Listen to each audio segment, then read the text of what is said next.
Hey everyone, Nukri here. Imagine walking away for a 1 year vacation, but when you come back, 40 generation of your family are already gone. The language have changed, cities have vanished, even continents look different. And get this, all of that happens while you were just sipping coffee and filling out spreadsheets. Look, this is not magic. It's not cryosleep or science fiction movie. It's a general theory of relativity, pushed to absolute limit. If humanity ever built the most daring project in history, it could be called Station Chronos. The first rule of surviving near a black hole: stay away from the little ones. Seriously. A small black hole, one about 10 or 20 times the mass of our sun, is like a G-force guillotine. It would straight to you in a spaghetti before you even realized what was happening. That's why we built Chronos next to a supermassive black hole. We are talking 100 million times the mass of sun.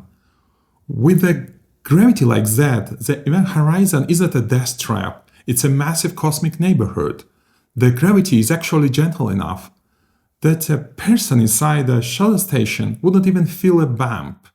Now here's the kicker. To make 1 year for you equal 1,000 years for everyone else, you cannot just fly close and hang out. If a black hole isn't spinning, you cannot get closer enough to rob time without falling in. So we pick a curved black hole. That means it's spinning fast. This rotation actually drags the fabric of reality along with it. Think of it like a whirlpool in space-time. By flying in the same direction as the spin, the station can sit right on the edge. Your clock ticks normally, but the rest of the universe, it's fast forwarding. Inside the station, it's another Tuesday. People walk the halls, they drink their coffees, they open their laptops. But when you look out of window, the universe looks like a kaleidoscope, light bands in weird arcs. You see ghost copies of the same stars in 3 different places. It's like a universe is reflecting off a broken mirror. And right below you, the Photon Ring. It's a thin, glowing halo of light trapped in orbit. It looks like jewelry around the neck of your abyss. But be careful, your light falling in the hole becoming intense. Yellow stars turn white stars turn blue. Eventually, it becoming deadly radiation. Chronos is not a romantic balcony. It's more a fortress. If it needs plasma shield and heavy filters to keep you from getting fried. Now check this out. Because our black hole is spinning, it's basically a massive natural battery. There is a zone around it called the egosphere. In this area, space and time itself is whipping around, faster than the speed of light. We can use something called the Penrose Process. Think of it like a cosmic shoplifting.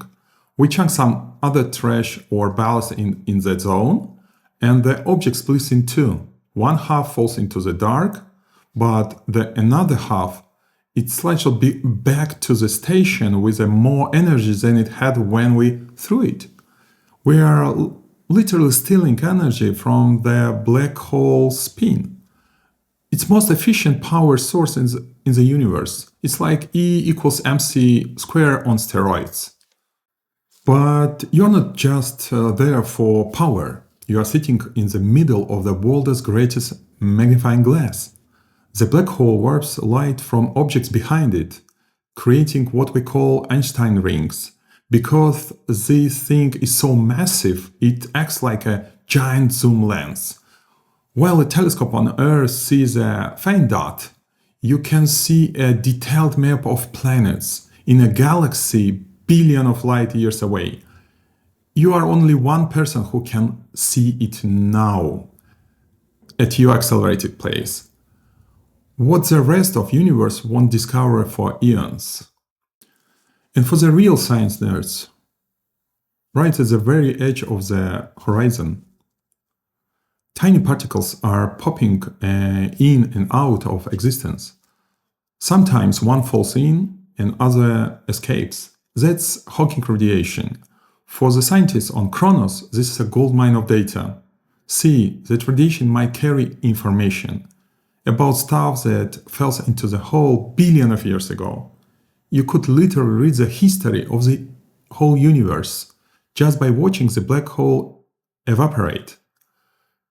It's the only place in existence where you can finally figure out information truly disappears, or if it's just encoded on the edge of abyss.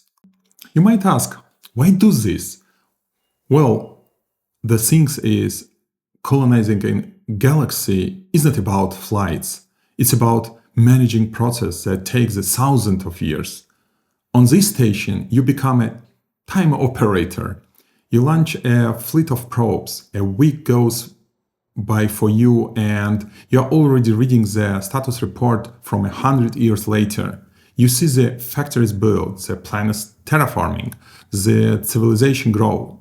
Long-time strategy just becomes your Monday morning plan. Now, here is the bad news. Sending a hello back home is a nightmare. Your signal has climbed out of the gravity well. As it leaves, the frequency drops, it fades out. If you just say hi to the outside world, it sounds like a whisper stretched on 10 years.